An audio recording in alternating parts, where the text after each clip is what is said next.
Hello, ladies and gentlemen. My name is Shay Douglas, and I'm from the Earth Heroes TV. Tonight, I am very excited. Actually, I've got a good friend of mine, Pablo, who is a phenomenal human being, and is going to share a little bit on the role that he's played here in far north Queensland. We're both in Cairns currently and living on a very unique place in the world, a place that David Attenborough has dubbed one of the most extraordinary places in the world. And so tonight I've got Pablo on to open the discussion around the Great Barrier Reef and the importance of restoring the Great Barrier Reef. And just to give a little bit of context, Pablo is a marine biologist. He's worked on the Great Barrier Reef for many years. He's originally from Spain, but he loves it here in Cairns, and he's just an extremely passionate, enthusiastic person about marine life, about the animals, about capturing what's going on under the water, and also conserving, restoring, and regenerating the Great Barrier Reef. And he does this working with two primary organizations, one being Reef Restoration Foundation, who are planting coral back on the Great Barrier Reef through coral nurseries. And another one is Parlay, who are doing tremendous work in cleaning up a lot of the beaches on the coast here in far north Queensland. So Pablo, I want to thank you for joining me. Also, one more note I want to add before I introduce you again is that Pablo is a phenomenal underwater cinematographer. What does that mean? He takes videos and photos of the marine life, the coral, the changes in the water, the coral spawning, all of these magnificent events that we have the privilege here in far north Queensland to witness right in our backyard. And he captures them to share with the world. And he's done that by, although those who are aware of the film that we're bringing out in March, the Regeneration, all of the underwater cinematography has been completed by Pablo. So it's with great respect, brother, that I introduce you and that we get to have this conversation. So thank you so much for joining me. Would you just maybe fill in a couple of little blanks for all the viewers and the listeners who are tuning in right now as to how maybe and why you decided to live in Cairns and live on the Great Barrier Reef and do what you love? I mean, it's not about me. It's more about, what is the film, what is the story about the film, and in general, why the Great Barrier Reef is so important. I'm just another person in the universe. I believe that the Great Barrier Reef is probably the most important ecosystem on Earth. Not just David Attenborough. We know that it's the most biodiverse ecosystem of the planet. And we are really fortunate to have that as a backyard. And I feel that anyone that is privileged enough to live here in Queensland, not only far north Queensland, the reef is the size of Italy, goes from PNG all the way down to Lady Elliot Island. And anyone that lives around that coast, my opinion is that we have to try our best to keep it as beautiful as it is. I don't really like the term restoration. And more what you say in you film regeneration or nurturing and look after it. I think that is the way to see it, because we don't have to restore the reef. The reef being restoring itself or being growing continuously for the last 10,000 years or less, and we are just someone that can help that process and play a small role in that process. But if many people are able to take part of it, we'll create a massive impact. You're totally right, bro. And I really appreciate all of the work that you do with these organizations and the profound benefits that these organizations have in helping that process. It seems evident based upon the statistics and the science that is coming out that there are some threats to the Great Barrier Reef that we're aware of. And maybe you want to elaborate on why it's so important to work towards saving the reef from some of these threats, and how you do that through the Master Reef Guide program, also how you do that through reef restoration, and just really you explained a little bit, touched on the importance of saving this ecosystem because it's the most important in the world, but really why is that so important, and how can we really do our best as ordinary people or everyday people to help in that process of regeneration? Yeah, so to start with, the Great Barrier Reef is the largest coral reef system on the planet. Just talking about biodiversity, we have around a quarter of all the animals that we know around the ocean in less than 0.1% of the ocean that is coral reef systems. Just starting with that, the enormous value that the Great Barrier Reef has for Australia as a coastal protection to start with, and like I said, the biodiversity, the food source, and tourism. The tourism industry on the Great Barrier Reef is a $6 billion industry before COVID, and even now during COVID, we have such an enormous amount of ecotourism and high-value tourism operators that they take people to the reef, and the goal is make sure that everyone that goes to the reef fall in love with it. So when you fall in love with something, you really want to protect it, and you will take all the necessary actions, all those baby steps in your daily life to look after the place. That is what Master Reef Guide is all about. It's about storytellers, marine biologists, diving instructors that have been working in the diving industry for a long time, the best of the best, making sure that they have a broad knowledge and a huge network with the Marine Park Authority, telling them all the information that they know about the reef. And it's a collaboration with them. We also tell them what we get to see out on the reef. We keep an eye on the reefs out there. We are the people that spend more time in the water than any of the scientists.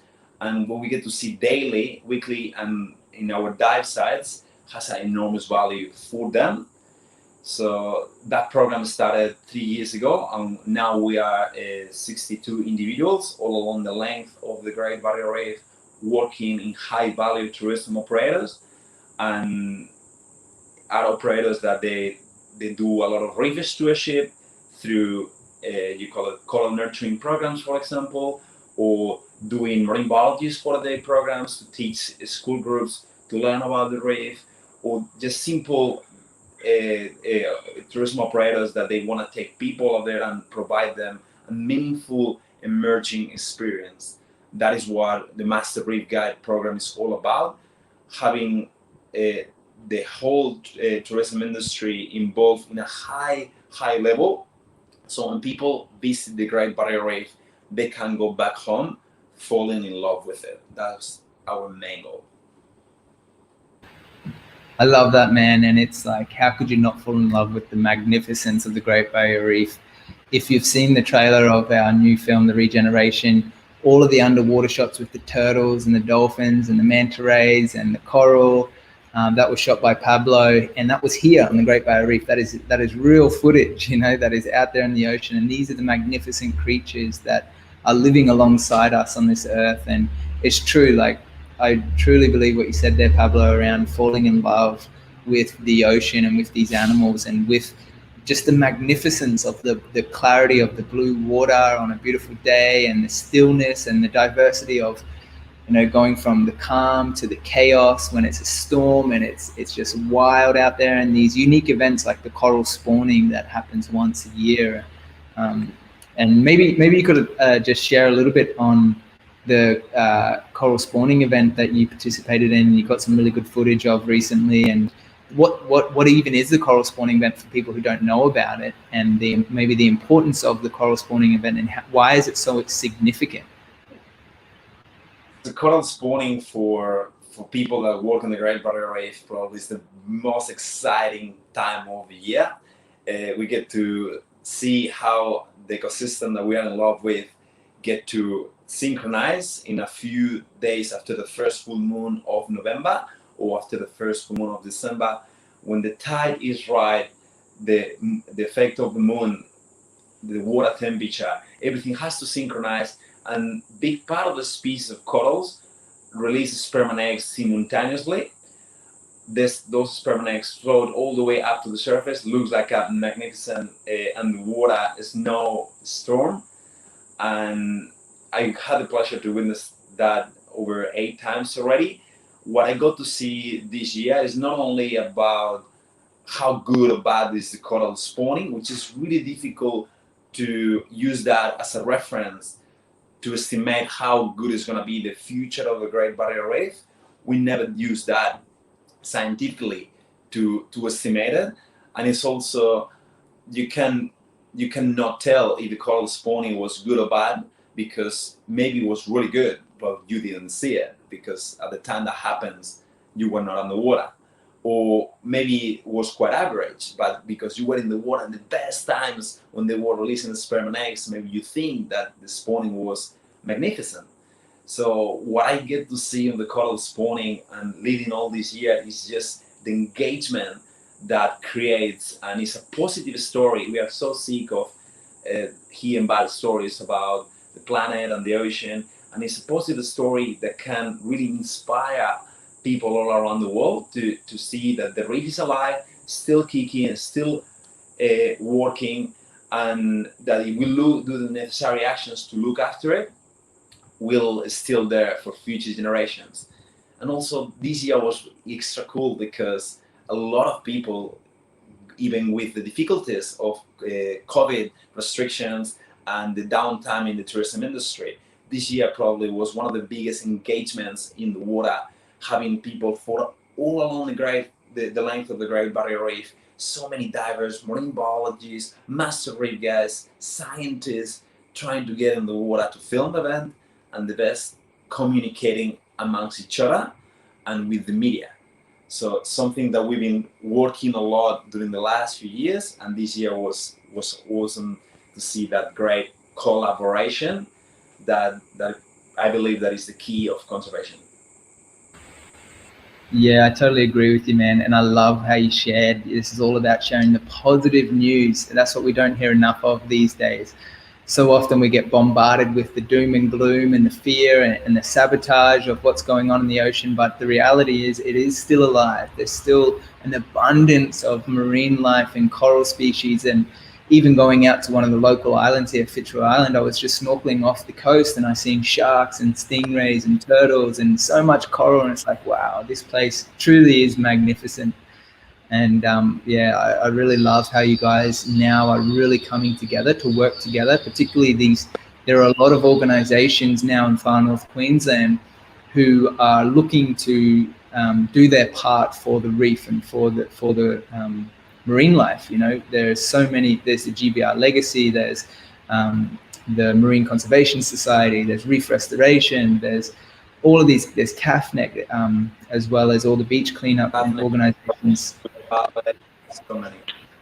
There's so many, and Everyone now yeah, that's right. They're all amazing, and they're all working together and supporting each other. And it's great to see this shift in our mindset and also in our focus as a community to restore and conserve and love the reef. So yeah, I really appreciate the work that you do, and also really appreciate all of these organizations. There are a lot of events coming up that people can participate in and be a part of, and that's one of the main intentions for this video and for this podcast. If you're listening in, and if you like it, I just want to invite you to like this video, leave us a comment if you didn't like it, maybe just share what you didn't like about it, and we can respond to the comments. And also share this with your friends, because there is a lot of hope for the future, and there are a lot of amazing people working towards a positive future, particularly for the Great Barrier Reef and here in Far North Queensland, where Cairns has become this gateway to the Great Barrier Reef. It's become, over the last 30 years, a hub for people from all over the world to visit and go and see this unique, beautiful ecosystem just off the coast. But as Pablo expressed, it runs all the way down from the tip of Australia all the way down to southeast Queensland, and a really unique place which Pablo has quite a lot of experience in is this beautiful island of Lady Elliot Island. And maybe you could just give us a little brief explanation on why Lady Elliot Island could be such a catalyst and also kind of a blueprint for other islands to adopt this mentality around eco-retreat style or shifting their focus to care for the environment, and how that has really changed over time on the island? So to start with, I would love to acknowledge that the Great Barrier Reef is enormous, gigantic, and every place that I have been blows my mind. I haven't been in any other place in the water and I've been like, this place is average. There always find something that I love, something that you can be interested. Doesn't matter if the coral cover is 80, 90% or if it's 10 or 20%. It's still something unique in every location. So it's difficult to pinpoint which one is the best place on the Great Barrier Reef, because anytime that I go to a location, I think this place is the best one for such abundance of giant clams, for example, or this place is the best one in terms of corals, or this place is the best one in terms of sea turtles. So it's difficult to choose one location. But I really fell in love with Lady Elliot Island, not just for the beauty of the island, it's also what represents. We have a person that I admire a lot that is called Peter Gash, that is the custodian of the island. 15 years ago, he decided to take the island, the lease of the island, and him, his wife, and his family put endless time and effort to look after the island. And what he says really well, and every time when I hear the first time, is I have goosebumps. For him, it's not about making a fortune; it's about making a difference. And it's what he done with this island, is investing a lot in renewable energies. The island right now runs 100% in solar, and is the best location in the entire east coast of Australia to swim with manta rays. During winter, we get to see whales, dolphins, a lot of turtles, really healthy coral cover. But years ago, it wasn't like that. That island was mined for guano, and there was not one single plant over there. And right now, big part of what they get through the tourism with the island goes towards the revegetation of the island. That brings a lot of seabirds. It's the second biggest aggregation of seabirds on the entire Great Barrier Reef. Rhine Island is the first one. Lady Elliot Island is the second one. And it's just so inspiring to go to the island, have a fantastic holidays when the people go there, and have a really minimum impact when you do so. So you don't have to, choose your holidays and think that for that you have to create a big impact. You know that when you go there, big part of what you are contributing to the island goes straight away into the vegetation of the animals, and just keep improving that high value tourism operator.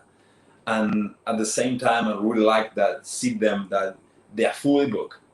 Now during COVID, the tourism industry is obviously in lower capacity than usual. Normally, especially Kansas, we have 70% of international tourists, guests from all around the world. Hopefully, they will be able to come back here in the near future. At the moment, we have locals, which is awesome to see locals reconnecting with the backyard, but it's not the same in Kansas like it was a couple of years ago. But Lady Elliot Island still have fully booked. Why? They really invested the time and effort in ecotourism to give to the reef as much as they take, and the reef paid off. At the end, people really choose to come back over and over. I cannot wait to come back to the island again. If you haven't been there before and you hear me, I'll encourage you to go there.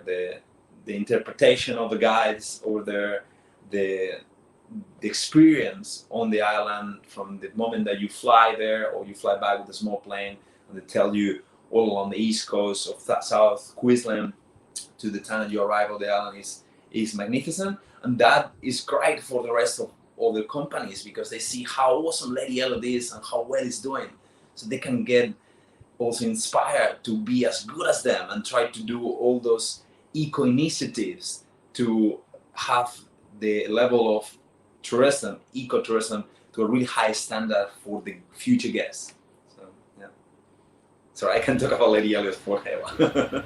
Yeah, no, thanks, man. That's awesome. You're totally right. When I'm noticing this, even on land, like on the mainland in Australia, is that where we've seen tourism be such a popular industry in Australia, people coming from all over the world again, and now people making that conscious choice to choose eco-certified businesses, or eco islands and retreats, and people who are giving back for sustainability and regeneration, and actually really deeply care about the environment. And we're seeing this huge shift, which is just phenomenal. I really wanted to just repeat what you shared. That it's so encouraging to see that this is happening in our lifetime, And so on that note, I just wanted to show, I'm going to do a little share screen and show just a small snippet of the introduction of the trailer of the film that we're bringing out, the Regeneration.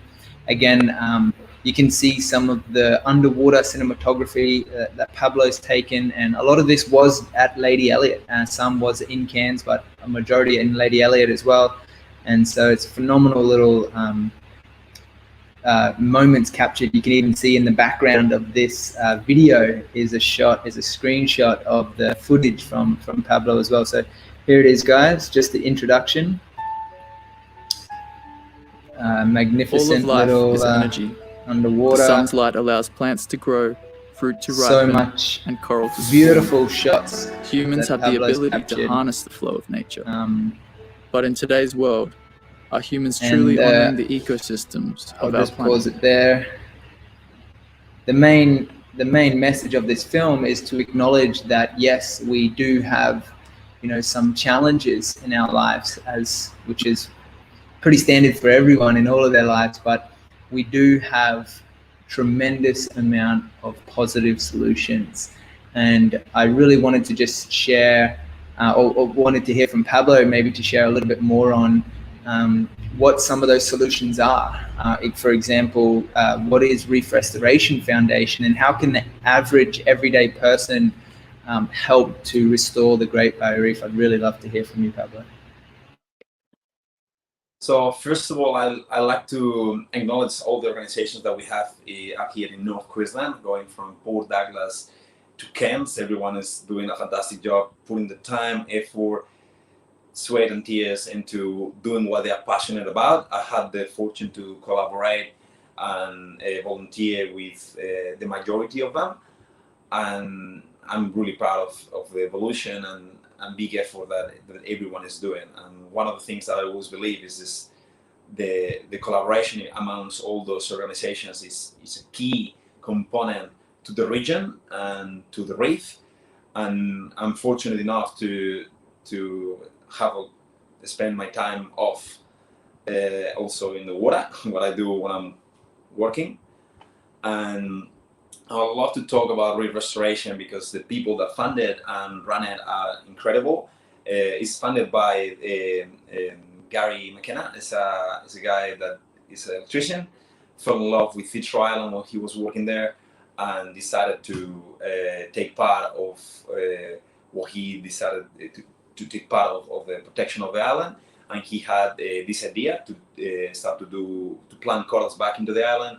And he knows that we've been doing that on the Caribbean and so many different places, and approached to the scientists and different people to try to put a team together.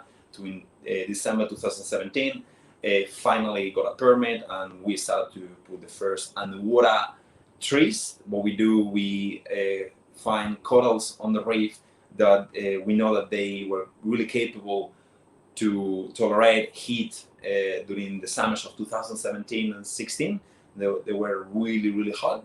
And we took 10% of those corals and we fragment them, and we make them in small pieces, and we have them in underwater trees. We started really small, in a really humble team, and just trying to put all of our time and effort. Asri and Stuart Christie are awesome components of the project.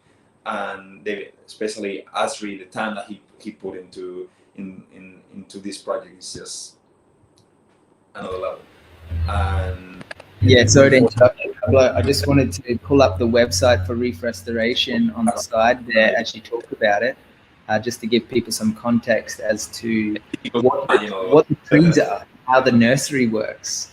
So yeah, continue. Yeah, there are many different techniques to grow corals and plant them back. So there is another technique in Port Douglas called Coral Nurturing Program. there is another one, other ones down in the Whitsundays, and everyone is doing a fantastic job. And they have different approach and different techniques that I believe that each technique is good in the sense for the location that they are. You know, we have Eric Fisher is the head marine biologist of Experience Coral, and he started to do stars to consolidate rubble. So all of these organizations are doing a fantastic job. Reef Restoration is one of them. We were really pushy, so we were the first ones to get the permit, and we were really happy to see that the rest of them got permits as well. So everyone is doing the beat in the reef, in the parts of the reef, which what we can call reef stewardship. We are not going to be able to grow the entire Great Barrier Reef. It's not such a thing. It's the size of Italy, but we're able humbly to not only take part into growing corals along the reef and improving or helping the natural improvement of the reef. But what I see in all of these organizations, the powerful tool is the change in the mindset that you can create talking about all these projects and involving not only people from the public. You can also, we've been doing with schoolgirls, see people that is such a simple thing, cut corals, make them go faster on the water, and be able to improve the diversity and the coral cover of the reef. And when someone get to plant a coral, is, you know, when you get to plant a tree, you love it. It's something that you contribute to planet Earth or to planet Ocean in this case, and you just wanted to see it grow, get big, and become such a beautiful individual. And okay, it's only one coral, the same that can be only one, I don't know, one turtle you can save to put on the reef, but it's just that symbol that people really get attached to, and they can think, oh, I really want to reduce my carbon emissions, or I'm going to stop to eat seafood, or I'm going to start to eat more plant-based diet because I know that has a good outcome for the reef. And it's difficult to talk about the bigger picture, but if you just talk about those corals that they planted, it's easier for them to break it down and focus in that small thing. And I think that small thing that is a coral can have a tremendous impact in terms of the awareness that you can create. Yeah, you're totally right, man. So just to break it down simply for those who are listening in, reef restoration, they take cuttings of a mother coral species that has withstood the catastrophes of coral bleaching events, cyclones, high winds, and all of these things, pollution in the water, and they're still thriving and alive today. And they take these little cuttings like they would with plants and put them on these little tree structures, and they place them in these highly significant areas that get really good water flow, good nutrients, great sunlight, and they watch these little baby corals grow into their own little species, and then they disconnect it from the tree and replant it on dead bommies. And it's a phenomenal, very extraordinary project, because I had no idea that trees are or corals are very similar to trees in that element. And it made me beg the question, which might seem so simple for a marine biologist, but maybe you could help to answer. And it's a little bit of a trick question for our audience. And I'll be curious to hear, you could write in the comments what you believe your answer is. But Pablo, if you can answer this for me, I'd love to hear your perspective. Is coral a tree, or is it a plant, or is it an animal? That's a question that we get every single day when we go to the reef, and you hear people saying, wow, that rock is really beautiful. They're like, don't call them rocks. They're going to be really upset. They're really evolved organisms. So corals are animals, okay? They are related to jellyfish. Mind them as a colony, as a group of teeny tiny jellyfish upside down, where they have tentacles. The animal itself can live with a plant in the tissue. On the top of them, there is a symbiotic plant called Fusentelli algae. I spent my whole marine biology degree to learn that name. This is a plant that gives color and also a big part of the nutrients to the coral. And on the top of that, corals are also creating a skeleton of calcium and carbonate. That's the reason that some of them look like rocks. And they create these massive barriers that stop the effect of waves and even protect us from cyclones because they grow on the top of each other.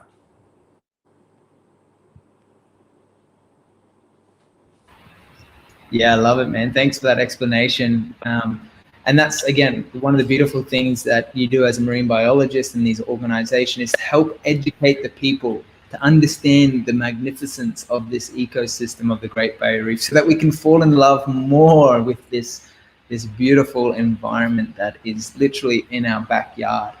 And the beautiful thing is, I was reading a beautiful little meme on Facebook today that said, and it was speaking to the ocean, and it was saying the ocean is connected to everyone everywhere. And when you think about it, the ocean, is that, it's like the myofascia in the cells of the human body. It's the part that connects us all.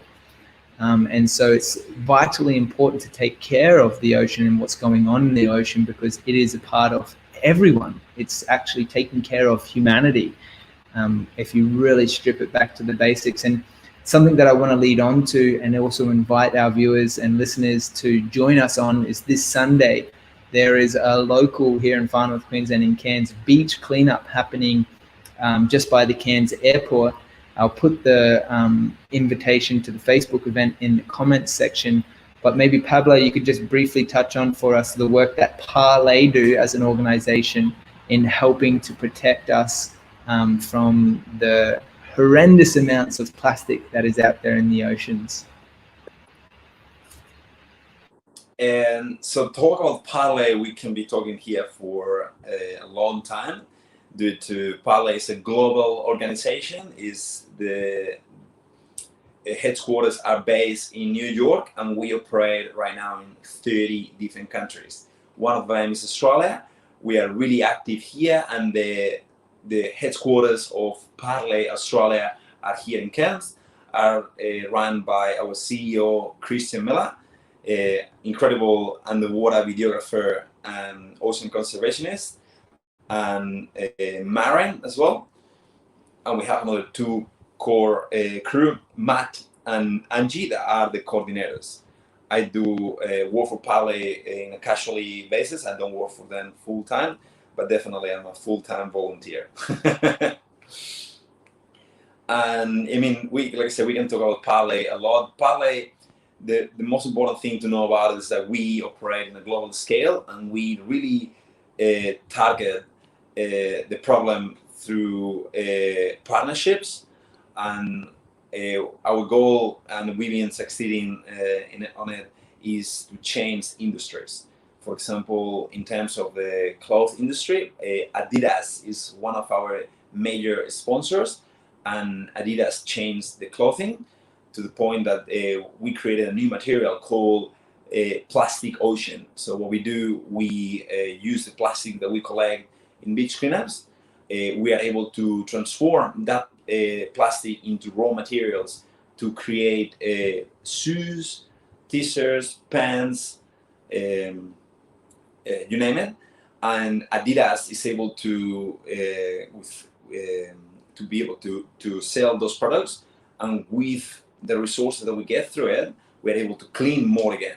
So at the end, do good things for the environment and clean the ocean is sustainable, and we can do it through a company like Adidas that you choose them as heroes, but now we have other companies like Nike, for example, that they want to do the same than them.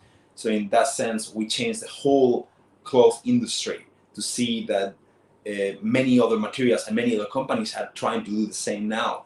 Billabongs or Red Cool, and they create backpacks, pants, shoes, and things. And if you think that 5 years ago when we started, that rubbish can end up being your clothes, you will be like, no way, I'm not a hippie, or that's not going to happen. And now we have, the best sport players of the planet, like Cristiano Ronaldo or people that play rugby, All Blacks in New Zealand, wearing those symbols, which we know that is not the ultimate solution to plastic, but it's a step forward and is a way to inspire people and also a point to start a conversation.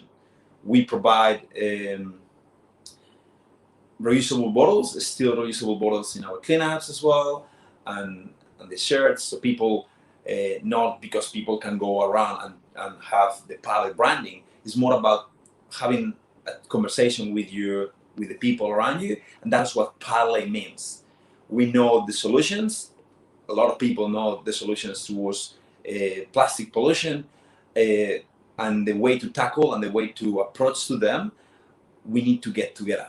We need as much people as we can, all the industries involved, to be able to solve the problem.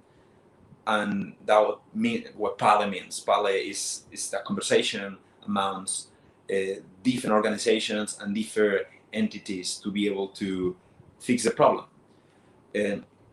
This year we're gonna have a lot of cool things happening. I cannot reveal all the secrets, but PALE is really big in education and in research. We partner with, you can see a humpback whale over there. So Christian does expeditions with snot, so we are able to understand the genetic of humpback whales in different places of the world, using drones and having really innovative technology to have minimum impact in the research of these animals. And it's just one of the things that we are involved. We are involved in so many things.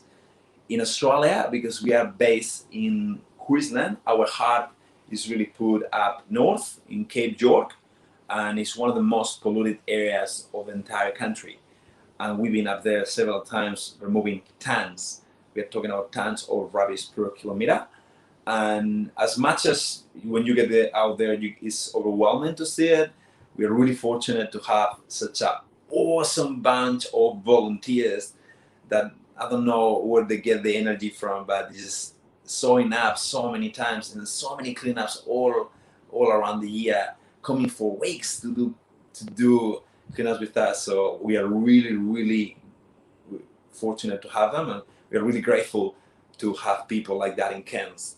And not only about reef restoration of parleys, the most important thing of these two organizations, I believe, are the volunteers, are the people that show up every week and they want to spend the time off looking after planting a coral or doing a beach cleanup. In this case, we always try to make it really, really fun. You have to have fun. You can do good things for the environment, but you have fun doing it, it's even better. So in the cleanups, we try to make it really interactive and make it cool, so people can come back over and over whenever they want to have a cool weekend or a nice day. So if any of you want to join us on the 7th, is the cleanup for North Queensland. It's not a normal cleanup, and it's probably one of the most important cleanups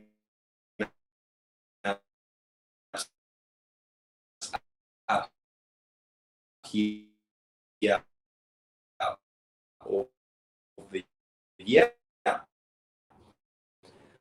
And we are expecting to have a really big numbers. So in the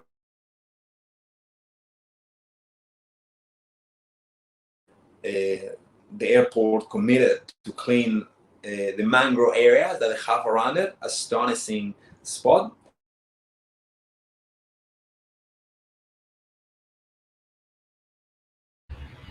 Looks like we've got some technical difficulties with Pablo's screen at the moment. We are here in the tropics and the winds are at high velocity. We're just moving through a semi-minor cyclone at the moment, so I'm sure he'll join us in a moment again. But I just wanted to also express further what Pablo was talking about with this organisation Parley, who do tremendous work here in far north Queensland. It's the Ellie Point and Barron River beach cleanup, which happens here locally in Far North Queensland. Great opportunity to meet other like-minded people. It's a tremendous amount of quality volunteers who just love giving back, love being in service to our fellow man, fellow animals, fellow planet, and cleaning up the reef, cleaning up the oceans, cleaning up the beaches. And it's just a phenomenal project to be a part. So thanks, Pablo, for being on the team and being part of the volunteer crew, and just dedicating your life to your passion, and being a part of these organizations. If you guys know Pablo, like I do, you'll know he's a phenomenal man, and he's doing great things. But as he said as well, this is all about the volunteers. This is about us coming together in community as a organized collective group of people to do our part, to contribute, to give back, to, again, be of service, because we are so interconnected, and at a time where we're starting to wake up and realize the interconnectivity of all of life and all of its beautiful expressions through the ocean and through the earth and through the beaches, through humanity at this moment. It's a remarkable awakening process to go through, because then we can actually look through the lens of love for the Great Barrier Reef, or love for these animals, love for this environment, love for our fellow humans. And it's when we have that shift in perspective of the lens of that we see the world, because we all know that the way that I see you is the way that I also actually see myself. So instead of living in this frustrated, angry, upset, hopeless, horrendous nightmare that we can often find ourselves fall into the trap of, we can shift our perspective by being grateful for what we do have and what we can do, and that is to live and give back. And I just want to thank you, Pablo, as well as thanks Jesse, who's been tuning in. I just want to acknowledge you. Thanks for jumping on there and commenting. And if you guys did like this video, and you want to join us on some of the upcoming events, just look through the comments section. We've got the beach cleanup on Sunday. We've got the premiere screening in Cairns on the 18th of March. We've got so many more exciting events. If you want to volunteer, just jump onto the Reef Restoration Foundation website. Maybe you could buy a tree and watch the coral grow yourself. Is there any last words you'd like to share, Pablo, before we close out? I would love to acknowledge you to start with, because you probably are one of the persons that I know that you're the best into putting people together, and you did really well with this documentary. And I'm cannot wait to, I mean, I've seen it and I've seen part of it, but I cannot wait for the rest of the people to actually have official screening, and even myself to see the parts that I haven't seen, because what you and Tom managed to do with this is bring a lot of people together and make a lot of people realize how many individuals, awesome individuals out there that really every single day are doing good things for the environment. You know, I'm no one, I'm just a person that likes the reef, but there's so many people out there, not only Pablo and the people that work in reef restoration, you know, like all the organizations. And for Earth Heroes, what you want is just, we don't need a bunch of people doing the right thing and be perfect, which is impossible to be. We just need everyone trying to do the best, and I think that is what you're gonna be able to achieve with this documentary that you and Tom made. People realize that doing good things for the environment is cool, it's fun, and it's rewarding. And we don't do it for ourselves. We do it because we meet a lot of cool people, and it's really rewarding to get out there, get hands dirty, get the job done, and at the end of the day, or at the end of the month, or at the end of a few years, see the massive impact that with the small, teeny, tiny actions, day by day, we managed to create. And yeah, I cannot wait to see the documentary on the 18th of March. Yeah, thanks, Pablo. You're so right, man. I remember when we were filming for the documentary, and one of the professors when I was asking him the question, trying to be a bit of a devil's advocate, and I was saying, what hope do we have for the future? There's so much wrong with the planets. Why do we have hope for the future? And he says, all that is needed for evil to triumph is that good people do nothing. And he turned and he looked at me and he's like, you're a good person. Do something. And I was like, whoa, yeah, okay. It really struck home for me. And it was like, just to touch on what you said, we can all do our little part and contribute in some way. And whether that's planting a tree, planting coral, picking up plastic from the beach, whatever it may be, we're all contributing to a more positive future for the next generation. And I just want to thank you for your time, Pablo. I did. Absolutely. For those who are interested, check out Pablo's Instagram. He's got a lot of awesome underwater marine life videos on there if you're into the Great Barrier Reef as much as we are. And give him a follow and a like, guys. Really appreciate you guys watching and tuning in. Again, please leave us a like or share this video if you got something out of it. And we look forward to seeing you at the beach cleanups or at the film screening. Bye for now. Awesome, guys. Nice to tune in. Thank you for tuning in. Cheers.